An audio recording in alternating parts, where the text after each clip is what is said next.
We got a question from Neil, who recently had a situation in his gym where he got cussed out by a black belt who stormed off the mat afterwards. And he also says that another situation that we'll talk about is that a lot of guys don't want to roll with him. They try to avoid him when it comes time to roll. And so with the black belt situation, what happened is Neil, who is a big fella, he's like 6'5", he's 240, 36 years old, started rolling with a black belt who's about 170, 5'9", in his 40s. So they begin rolling. And he gets past the black belt's guard and gets to scarf hold. So he, grabs the head, grabs the arm. He's in that traditional judo pinning position. And in judo, they can pin and hold the position and eventually get the win, right? In jiu-jitsu, there's a few guys that can do it well. I've seen Josh Barnett submit with it, but for the most part, it becomes more of just an annoyance than it is really anything. And so he gets in this position and he begins to squeeze, right? He's like squeezing with all his energy. And his arms begin to gas out, right? So he starts to feel his arms get tired. So he's like, okay, I'm gonna let go of this. So as he begins to let go, he hears the black belt wince. And when he hears the wincing, he like doubles down. He's like, oh, he just winced. And he starts squeezing for another 2 minutes. So he's literally hugging this guy's head for like 2 minutes. And this again, according to his story. So eventually the black belt's had enough. He says, get off me. And he says, man, listen, dude. If it's not working, let it go. Move to something else. And he ends up dropping the F-bomb, calls him a fucking boring fighter, all this stuff, and then storms off the mat. Meanwhile, all the people inside of his gym are watching, and Neil feels like just so embarrassed and feels so disrespected, right? Which you should be. That's not the right way to go about it. So in this situation, he's not sure what to do because he's like, man, I'm a blue belt. I was just rolling with a black belt, and I had dominant position. I wasn't going to let it go. Why is he so upset? Why didn't he just tap and just, play the game again? And so in that situation, Neil, I understand completely why you feel disrespected, and you should. That was not the right way to handle that situation. But I do understand why the black belt was upset. Now, I think that, honestly, the black belt should have acted a different way. Like, that's just not good conduct for a leader of the gym. But again, I understand why he's upset. And I want to bring this in because I think if we identify why he's upset, we might be able to talk about why people don't want to roll with you. Okay, so with a neck cranks are one of these weird submissions where they can be legitimate, right? If you have good leverage with a neck cranks can be brutal. I've used a neck crank before in competition, and some guys are really good with them. But a lot of times people aren't that good with neck cranks. And so if you're just cranking on someone's neck, it becomes like this slow tug on the muscles and the neck. And the problem is that it doesn't really create enough pain for you to want to tap. But really what you're sort of then measuring out is like, it doesn't hurt that much, but do I want to be able to walk normally for the next week, right? Because like say for instance in a tournament, I'll eat the hell out of a neck crank, right? Some guy will be tugging on my neck. I'm not tapping. I'm going to fight out of this thing. But I know that the next morning I'm going to be walking around like this. When someone says, hey, Chewy, I'm going to turn around and be like, hey, what's up, guys? I can't turn my neck right now, right?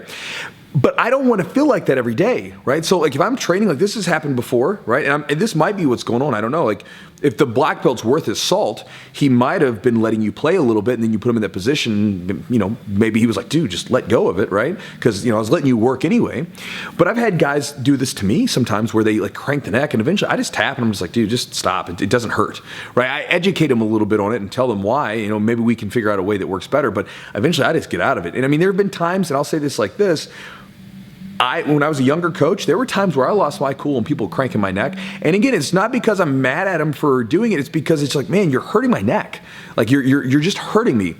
But then I have to remember that these guys don't know sometimes because a lot of these guys are beginners. It's the same thing with, I had a guy years ago come in who did one of my, I think he was a purple belt at the time, put him in a really good triangle, and this guy was brand new, and he's a pretty big guy. What does he do? He picks him up and then proceeds to get ready to slam him, and we have to go, whoa, whoa, whoa, whoa, what are you doing? And he's like, what? I was just going to slam him.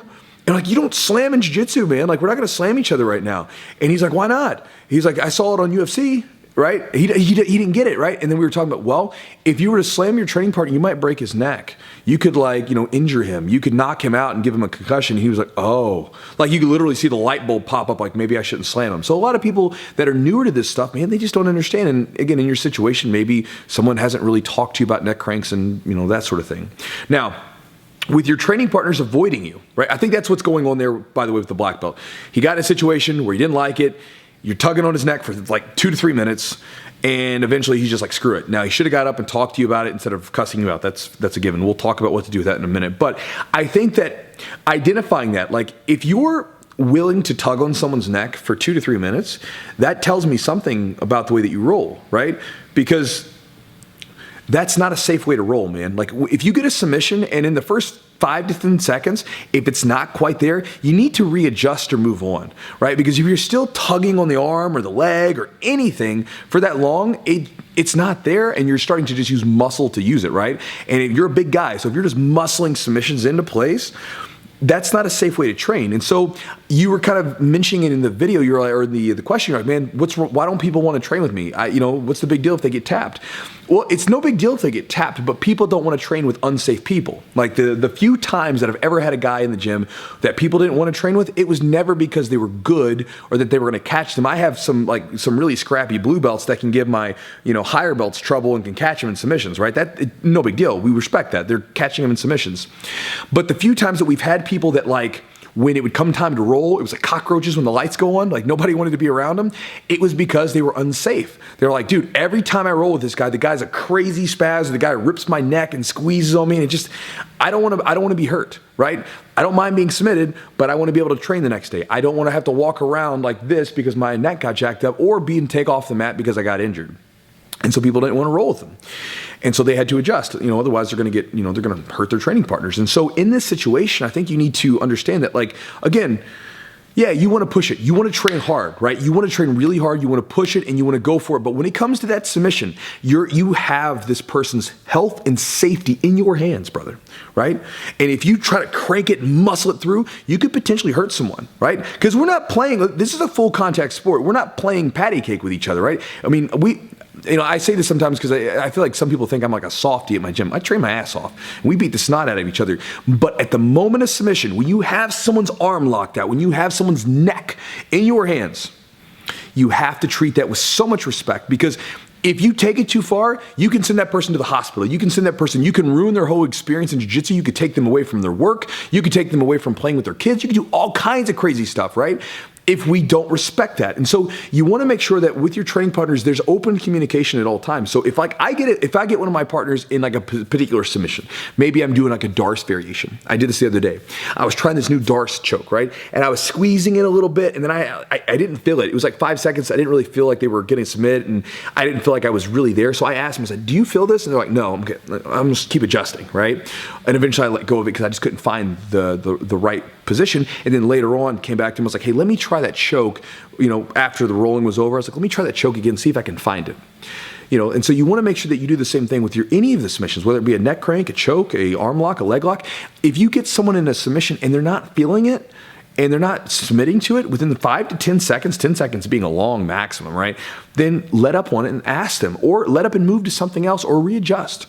Because again, if you do that, you run the risk of injury, and you run the risk of being that guy in the gym, because you're just like, they're going to look at you and be this 6'5", 240-pound guy that's just ripping necks and holding crazy submissions longer than they need to be. They're probably not going to want to roll with you.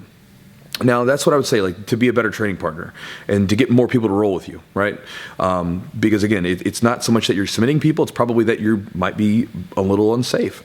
Now, with the black belt, what should you do with that situation? Well, I'll tell you what I would do. You asked what I would do, I'll tell you what I would do. I don't like to have anything mess up my mat. This is sacred space, man. I don't like anything to mess up my sacred space. So if anyone ever has beef with me, which almost has never happened, but it's happened a couple times, we have to talk about it. I got to talk about it, because I was like, I don't want this place, the space, to be ruined by those negative emotions. And so I would honestly, if I were you, I would come up to him and say, you know what, man, my bad for cranking your neck the other day. I didn't realize what I was doing. I didn't mean to put you in danger. He's 40 years old. Shit, he might have a neck injury to begin with, right? He's just older, right? My bad, dude. And I guarantee you what's probably going to happen is he's going to go, you know what, man? No, man, my bad. I'm sorry about that. I lost my cool. That was not cool on my part. I should not have acted that way. That was completely out of character, and I apologize for being that way, right? I don't know that that's going to happen, but to me, anytime I've extended the olive branch, right? I extended the, hey, man, let's just put this under the bridge with anyone that I've ever trained with. It's always like, yeah, dude, that was so stupid. Fuck it, whatever, right? Opposed to, if you don't talk about it, you both kind of get in the mat, and then as soon as one of the other walks in there, they're like, oh, that guy, right? Like, you don't want to talk to each other. You start feeling weird. So that's what I would say, man. Be more mindful of the way you hold submissions. Be more mindful of the way you apply submissions. You were disrespected. It's not cool, but we all make mistakes. We've all done stuff that we shouldn't do. We've all said things that we wish we could take back. We've all done things that we say, man, why did I do that? That was a terrible thing. So I think we can all make mistakes, right? Forgiveness. Extend a hand, be like, dude, my bad, and just let it be that, and kind of go from there. And if not, consult your coach with the situation that's going on and let them know so they can help you. So, Neil, thank you for the question, brother, and good luck with your situation.